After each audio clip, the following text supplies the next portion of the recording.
सुप्रभात प्यारे बच्चों, आप सभी कैसे हो। तो चलिए आज हम चैप्टर को आगे कंटिन्यू करेंगे।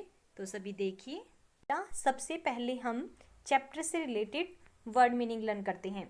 तो देखिए, सबसे पहले है मर्ज। मर्ज मीन्स लत या आदत। नेक्स्ट देखिए, टाल मटोल करना, इनकार करना।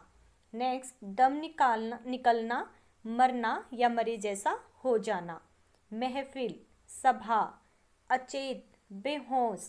दस्तक, दरवाजा या खटखटाना। दस्तक, दरवाजा या खटखटाना। एक बार और लर्न करते हैं। देखिए सभी, मर्ज। मर्ज मीन्स, एक मिनट एक सेकंड। मर्ज मर्ज मीन्स क्या होता है? लत या आदत। टाल मटोल करना, इनकार करना। दम निकलना, मरना या मरे जैसा हो जाना। महफिल, सभा, अचेत, बेहोश।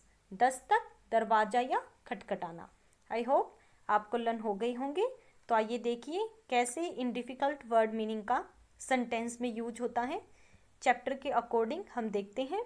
तो चलिए चैप्टर स्टार्ट करते हैं। यस बेटा, हम यहाँ तक कर चुके थे कि शहर के रईस और कॉलेज के छात्र। यहाँ पर देखिए, शहर के रईस और कॉलेज के छात्र। नेक्स्ट देखिए, हम यहाँ आए हुए हैं, कॉलेज के छात्र आए हुए थे। हम यहाँ तक कर चुके हैं। अब इससे आगे स्टार्ट करेंगे। डॉक्टर साहब का बेटा कैलाश रेशमी कमीज पहने, नंगे सिर नंगे पांव मेहमानों की देखभाल में लगा हुआ था। यानी डॉक्टर चड्डा जो थे, उनका बेटे का नाम था कैलाश। एक रेशमी कमीज पहने, यानी उन्होंने जो उनका बेटा था, उनके जन्मदिन की पार्टी थी, सालगिरह की पार्टी थी। तो उनका बेटा कैलाश एक रेशमी कमीज पहने, नंगे सिर नंगे पांव मेहमानों की देखभाल में लगा हुआ था।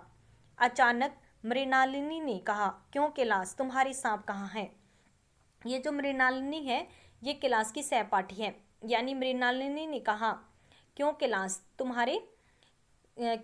तुम्हारे सांप कहाँ हैं, जरा मुझे दिखा दो। फिर कैलाश ने कहा, कैलाश क्या कहता है? मृणालिनी, इस वक्त क्षमा करो, कि मुझे इस वक्त क्षमा करो, कल दिखा दूंगा। मृणालिनी ने आग्रह किया, यानी उससे अनुरोध किया, जी नहीं, मुझे दिखलाना पड़ेगा, मैं आज नहीं मानने की। तुम रोज कल कल करते हो, कि तुम्हें मुझे आज ही दिखाना पड़ेगा, तुम रोज कल कल करते हो, यानी कल पर टाल देते हो। ये देखिए, मृणालिनी और कैलाश सहपाठी थे, यानी दोनों मित्र थे, एक ही कक्षा में पढ़ते थे।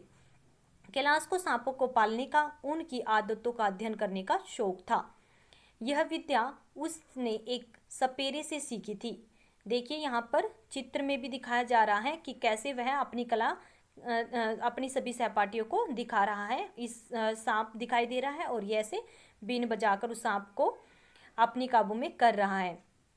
आगे देखिए, उसने यह विद्या अपनी एक सपेरे से सीखी थी। सांपों की जड़ी बूटियां जमा करने का भी उसे बहुत मर्ज था। मर्ज मीन्स उसे आदत थी। मृणालिनी के जिद करने का पर एक महाशय ने कहा, दिखा क्यों नहीं देते, जरा सी बात के लिए टाल मटोल कर रहे हो। टाल मटोल करना, जैसे कि हमने अभी लर्न किया था, जरा सी बात के लिए तुम इनकार कर रहे हो। आगे देखिए, कैलाश ने जोश में गर्म होकर कहा, कौन कहता है कि मैं दिखाना नहीं चाहता, आप लोग तैयार हों। फिर कैलाश ने जोश में एकदम से गर्म हुआ और कहा कि कौन कहता है कि मैं दिखाना नहीं चाहता, आप लोग तैयार हो जाएं। देखिए, अब वो अपनी कलाकारी दिखाता है। नेक्स्ट देखिए कि आप लोग तैयार हो जाइए। वह सांपों के पिटारों के पास गया और उसने बीन बजानी शुरू कर दी। यानी सांपों के पिटारों के पास जाता है और वह बीन बजानी शुरू कर देता है। फिर एक एक पिटारे से सांप को निकालना शुरू किया और अपनी गर्दन में लपेटने लगा। एक मित्र ने छेड़ा, दांत तोड़ डाले होंगे। यानी एक मित्र ने उसे क्या कहा कि आपने इसके दांत तोड़ डाले होंगे। कैलाश हंसकर बोला, कैलाश ने हंसकर क्या कहा, इनके दांत नहीं तोड़े गए हैं। यह कहकर एक काले सांप को पकड़कर बोला, मेरे पास इससे जहरीला सांप नहीं है। यानी सबसे जहरीला सांप कौन सा था? काला सांप। कहता है कि मेरे पास इससे जहरीला सांप नहीं है, अगर किसी को डस ले तो देखते ही देखते दम निकल जाएगा। ऐसा कहते ही उसने सांप की गर्दन पकड़कर उसे जोर से दबाया। इतनी जोर से कि उसका मुंह खुल गया, इतनी जोर से दबाया कि उस सांप का मुंह क्या हो गया, खुल गया। उसके दांत दिखाते हुए वह बोला, जिन लोगों को शक हो नजदीक आकर इसके दांत देख लें। यानी जिन लोगों को शक है कि मैंने दांत नहीं तोड़े हैं, इसके दांत तोड़ दिए हैं, और मैं कहता हूं कि मैंने इसके दांत नहीं तोड़े हैं, और जिनको शक है आप आकर देख सकते हैं। जैसे ही कैलाश ने सांप पर से अपना हाथ ढीला किया, लेकिन जैसे ही उसे छोड़ने लगा उस सांप को, सांप ने उसे क्या कर लिया, डस लिया। वह उस कमरे की तरफ भागा जहां मेज की दराज में जड़ी रखी हुई थी। यानी वह बहुत सारी जड़ी बूटियां रखता था और उसे विश्वास था कि इन जड़ी बूटियों से वह ठीक हो जाएगा। उसके विचार से जिसे पीस कर लगाने से जहर का असर खत्म हो जाता है। यानी वो उसको पता था इन जड़ी बूटियों को यदि पीस कर लगाएंगे तो जहर का असर क्या हो जाएगा, खत्म हो जाएगा। फिर का महफिल में भगदड़ मच गई। महफिल क्या होता है, सभा, जैसे कि हमने लर्न किया था। महफिल में भगदड़ मच गई यानी सभा में भगदड़ मच गई। आगे देखिए, डॉक्टर साहब चाहते थे कि उंगली काट दी जाए। यानी जो डॉक्टर चड्ढा है वो चाहते थे कि जहर चढ़ गया है तो उंगली काट दी जाए, पर कैलाश ने माना। उसे जड़ी पर पूरा विश्वास था, उसके पास जो जड़ी बूटियां रखी हुई थी उसे अपनी जड़ी बूटियों पर पूरा विश्वास था। लेकिन जहर ने भी अपना रंग दिखाया। धीरे धीरे उसके होठ नीले पड़ने लगे और वह अचेत हो गया। अचेत मीन्स बेहोश हो गया।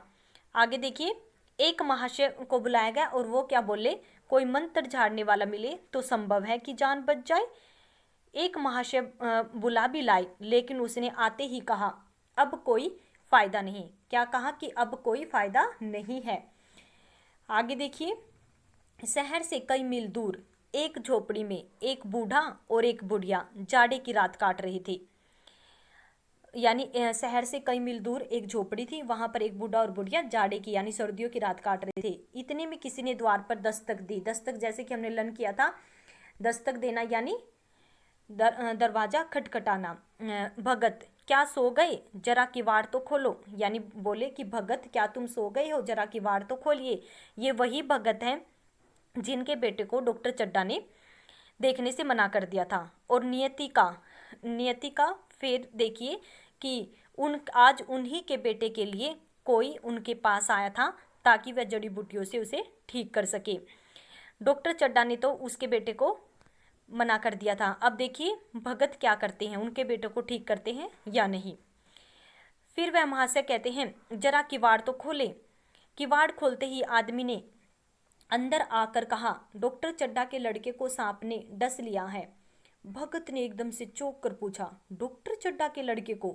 वही डॉक्टर चड्ढा ने जो, आगे देखिए, कि जो छावनी के पास वाले बंगले में रहते हैं। यानी जो छावनी के पास वाला बंगला है वहां पर रहते हैं। आदमी ने क्या कहा, हाँ हाँ वही, तुम देखने जाओगे। यानी अब भगत को पता चल गया था कि डॉक्टर चड्ढा है का बेटा है कैलाश, उसको सांप ने डस लिया है। तो फिर वह आदमी कहता है कि तुम उसे देखने जाओगे।